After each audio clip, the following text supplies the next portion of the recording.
Pada tahun 2018, Indonesia dikejutkan oleh serangkaian ledakan bom yang terjadi di Surabaya.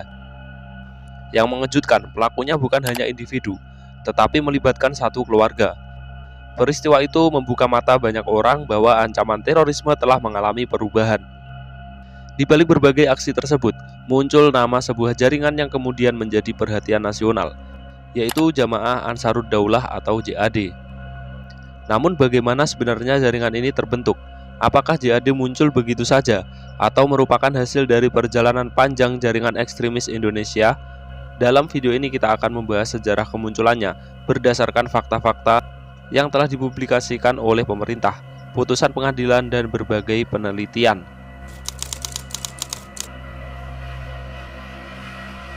Untuk memahami kemunculan JAD, kita harus melihat situasi Indonesia setelah berbagai aksi teror yang terjadi pada awal tahun 2000-an. Saat itu aparat keamanan melakukan berbagai operasi besar terhadap jaringan terorisme. Banyak pelaku ditangkap, sementara sejumlah tokoh penting tewas dalam operasi penegakan hukum. Akibatnya, jaringan-jaringan lama mulai melemah dan terpecah menjadi kelompok-kelompok yang lebih kecil. Meski demikian, paham ekstrim tidak serta-merta menghilang. Sebagian anggotanya tetap bergerak secara tertutup, membangun hubungan baru, serta memanfaatkan perkembangan teknologi informasi untuk menyebarkan propaganda kepada simpatisan. Di saat yang sama, dunia sedang menghadapi kemunculan kelompok ekstremis yang menguasai sebagian wilayah di Irak dan Suriah. Melalui media sosial dan internet, kelompok tersebut menyebarkan propaganda dalam berbagai bahasa, termasuk bahasa Indonesia.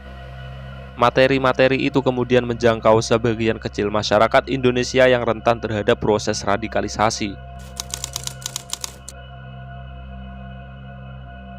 Sekitar tahun 2014, isu mengenai kelompok yang menamakan dirinya negara Islam atau ISIS mulai ramai diperbincangkan di berbagai negara. Di Indonesia, muncul sejumlah kelompok dan individu yang secara terbuka menyatakan dukungan kepada ISIS. Namun, mereka tidak berada dalam satu organisasi yang rapi. Sebaliknya, mereka berasal dari berbagai kelompok dengan latar belakang yang berbeda. Perbedaan pandangan wilayah dan kepemimpinan membuat kelompok-kelompok tersebut berjalan sendiri-sendiri. Kondisi itu kemudian mendorong munculnya keinginan sebagian pihak untuk menyatukan berbagai kelompok pendukung ISIS ke dalam satu jaringan yang lebih terkoordinasi. Dari proses itulah kemudian muncul Jamaah Ansarud Daulah yang lebih dikenal dengan singkatan JAD. JAD bukanlah organisasi yang berdiri melalui satu peristiwa resmi, seperti pendirian sebuah partai atau perusahaan. Sebaliknya, jaringan ini berkembang melalui proses penyatuan sejumlah kelompok yang memiliki kesamaan pandangan. Dalam berbagai dokumen hukum dan hasil penyelidikan, JAD digambarkan sebagai jaringan yang terdiri dari beberapa kelompok di berbagai daerah yang saling berhubungan. Masing-masing memiliki struktur lokal, namun tetap memiliki keterkaitan dengan jaringan yang lebih luas. Keberadaan media sosial, aplikasi pesan instan, dan komunikasi daring membuat koordinasi antar kelompok menjadi lebih mudah dibandingkan pada dekade sebelumnya.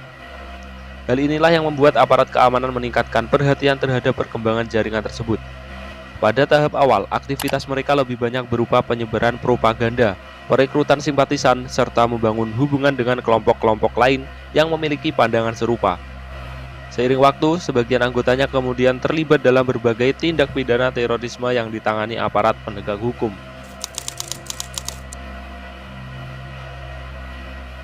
Ada beberapa alasan mengapa nama JAD dengan cepat menjadi perhatian aparat keamanan. Pertama, jaringan ini tidak hanya beroperasi di satu kota, melainkan memiliki keterkaitan dengan sejumlah kelompok di berbagai wilayah Indonesia. Kedua, proses penyebaran propaganda semakin mudah dilakukan melalui internet. Seseorang tidak lagi harus bertemu langsung untuk menerima materi-materi radikal. Ketiga, aparat menemukan adanya hubungan antara sejumlah pelaku aksi teror dengan jaringan yang kemudian diidentifikasi sebagai bagian dari JAD. Temuan-temuan tersebut menjadi dasar bagi penyelidikan yang lebih luas terhadap jaringan ini. Meski demikian, penting dipahami bahwa tindakan segelintir pelaku tidak mencerminkan ajaran agama maupun masyarakat Indonesia secara keseluruhan. Terorisme merupakan tindakan pidana yang ditolak oleh berbagai kalangan termasuk tokoh agama.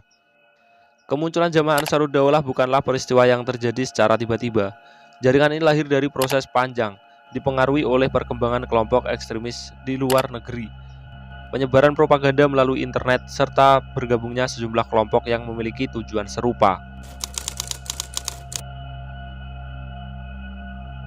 Memasuki tahun 2016, ancaman terorisme di Indonesia kembali menjadi perhatian publik. Pada 14 Januari 2016, terjadi serangan di kawasan Jalan MH Tamrin, Jakarta Pusat. Aksi tersebut menimbulkan korban jiwa, melukai warga sipil dan aparat keamanan, serta menciptakan kepanikan di pusat ibu kota. Peristiwa itu menunjukkan bahwa ancaman teror belum sepenuhnya berakhir. Setelah penyelidikan dilakukan, aparat mengungkap adanya keterkaitan pelaku dengan jaringan ekstremis yang berafiliasi pada ISIS. Temuan tersebut menjadi salah satu titik penting dalam pemetaan jaringan teror Indonesia. Sejak saat itu, pengawasan terhadap kelompok-kelompok yang diduga memiliki hubungan dengan JAD semakin diperketat.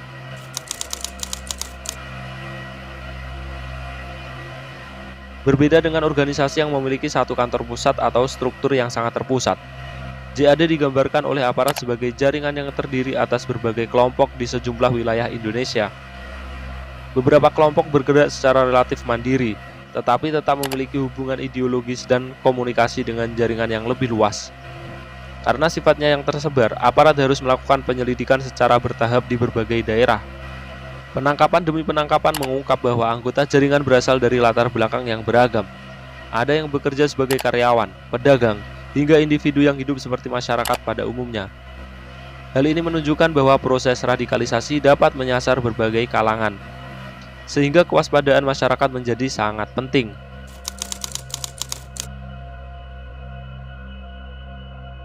Pada Mei 2017, Indonesia kembali diguncang ledakan bom di kawasan Terminal Kampung Melayu, Jakarta Timur. Ledakan tersebut terjadi ketika masyarakat masih beraktivitas pada malam hari. Sejumlah warga sipil dan anggota kepolisian menjadi korban. Peristiwa itu memicu duka mendalam sekaligus meningkatkan kewaspadaan nasional. Aparat kemudian melakukan penyelidikan intensif dan menangkap sejumlah orang yang diduga memiliki keterkaitan dengan jaringan JAD. Kasus tersebut memperkuat keyakinan aparat bahwa jaringan ini masih aktif dan memiliki anggota di berbagai wilayah.